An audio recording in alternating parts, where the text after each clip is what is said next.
first speaker has always had a passion for anything made with wood. As a youngster at school, he learnt many basic woodworking techniques, which he was then able to use in adulthood with building and repairs around the home and in his free time. In his early 50s, he took up wood turning, but didn't have time to perfect his skills while also running his own very successful business. Retirement came early when symptoms of dementia at 62 began to severely impact his work. He enjoys his time working in his well-equipped home workshop, producing an abundance of varied wooden articles, which you can see in the other room. And while some of his skills are not what they used to be, with the help and support from a small group of dedicated friends and family, he continues to turn out some pretty amazing pieces. My favourite's the clock. He's a very popular demonstrator at his local wood turning club and is passionate sharing his skills with anyone who asks. I'd like you all to put your hands together for our first speaker, Keith Bleach.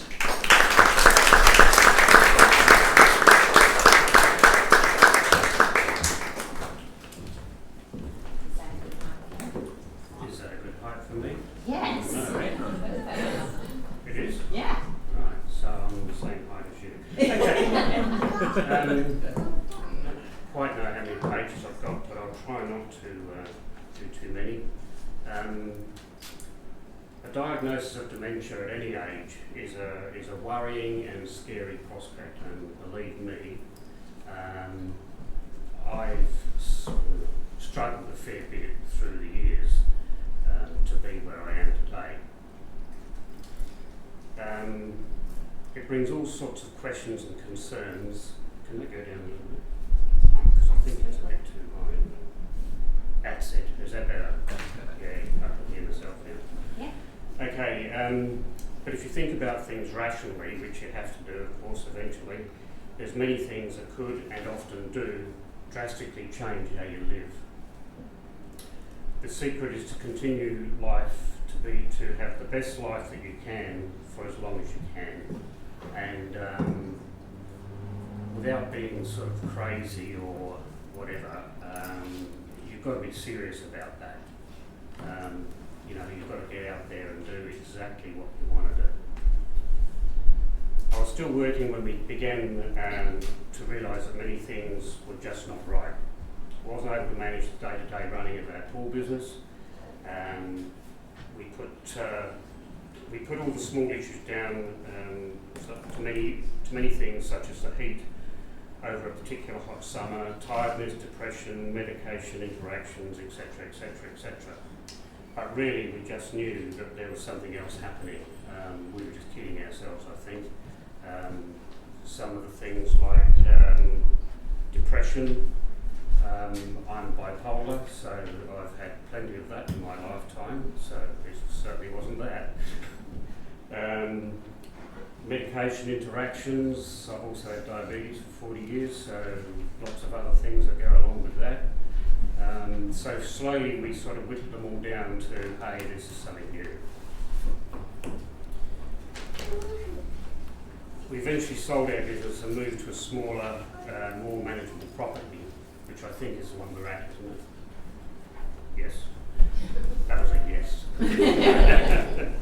Which was closer to family and essential facilities. Like, we were sort of travelling 20, 25 k's up and down the hill all the time, and it was much closer to being in, what's that suburb? Greenmount. The hospital was there and everything else. I gave up my driver's licence, which was an interesting operation. The psychiatrist suggested I do this, and it was out of the blue. It scared the crap out of me because I thought, what the hell, how are we going to travel, how are we going to do this? Because I'd always done most of the driving. But he convinced me anyway, and we got down to the footpath outside the psychiatrist's office, and Judy said to me, so what are we going to do? I said, take me to the police station straight away because tomorrow I won't do it. So that's what she did, and that was it, gone. And by geez, I tell you what, that was hard. It still is occasionally. many of the things we've enjoyed and planned for our retirement have been, we were going to go four-wheel driving everywhere. We'd actually bought a four-wheel drive. We'd actually bought an off-road camper. We had it all set up, ready to retire, you know. And but now we've got a car and a small caravan, and we go looking for orchids and all sorts of things like that. And that's just as good. The holidays are a bit shorter and closer because for some reason I tend to get a bit had enough after 5 days. You know, I can't seem to go for 5 weeks anymore. That's not a bit shorter, that's a lot shorter. Big building and woodwork what's it called, projects have become much smaller, so I don't build anymore. If I need something built, someone comes and does it and we pay them. And if we do woodwork projects, they've got to be a bit like what's in there. So, yeah. One of our biggest passions has been to help other people. For many years we donated our time and energy in local community and overseas projects, from assisting at a drop-in centre for teenagers in the northwest, which was absolute great fun, to organising and escorting building teams to Cambodia to build houses for poor people. And we did that once every 7 years, so we built around about 100 houses, which was pretty cool. Yeah. They also wanted a school built, so we didn't do that. We raised the 52,000 to have it built, and that was what, a 6-class school. Had to have a flagpole, had to have, well, male and female toilets, because they didn't have any toilets when we first got there. And I was busting. So he said, "Oh, where's the loo?" He said, "Oh, that way." Men that way, women that way. So it's not very flash, but anyway. So we did that. It was good fun. We still love helping other people. We just do it in different ways these days, such as talking to groups like this. Medical students, which I've been booked, Julie said, for 5 or 6 talks this year. So that'll be fantastic fun. Yeah, so I also like to share my passion for wood and wood turning by sharing skills and things like that. So I do sometimes have someone come along and I try to show them a safe way to do things. You know? Doesn't always work, but anyway. One of the things that help us from day to day is trying to keep a sense of humour. As you can imagine, that's very hard for me. Even though it's sometimes very difficult to do. Okay. Often having a laugh about some of my little foibles and mistakes, helps us to put things back into perspective. We continue to live by the philosophy of focusing on the things that we can do rather than those that have become too difficult. So as things are falling off the trolley, Julie just tries to sort of hide them. Would that be a good word? Forget about them, you know what I mean, you know, and try and find something else to take its place. Yeah. Otherwise you just cry and don't get out of bed. I try to do anything which requires concentration in the morning while I'm fresh. I don't like doing it in the afternoon because I get very tired and can't sort of do stuff.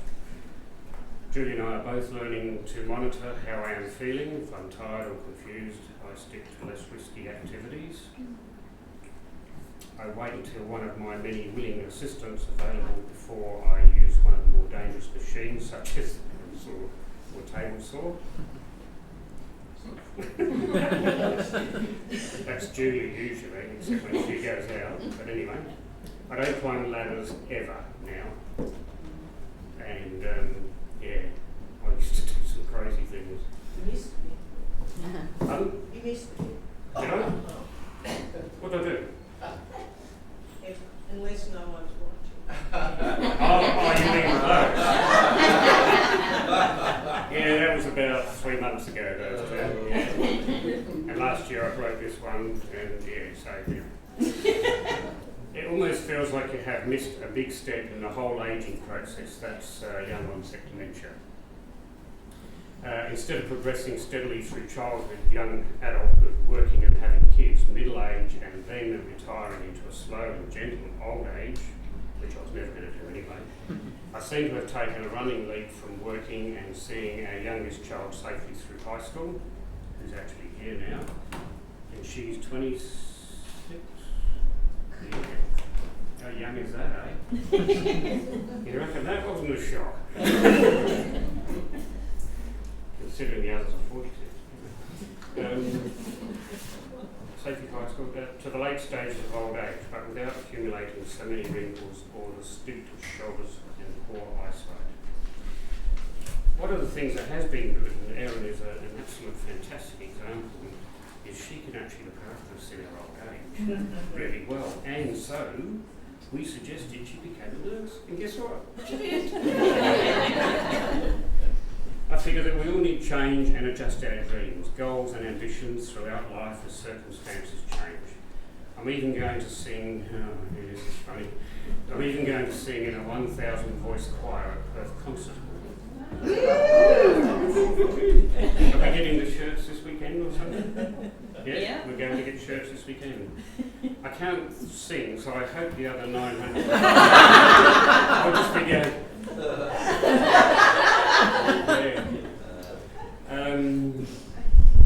Life for a young childless couple changes enormously when babies come along.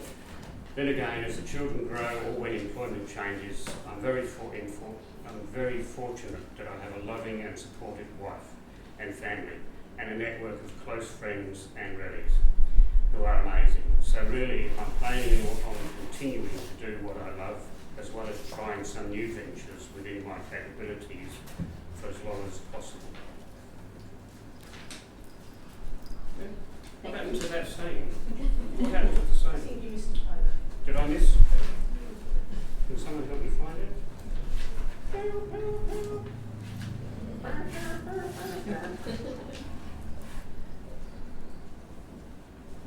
Oh, here it is. Oh, this one, yes.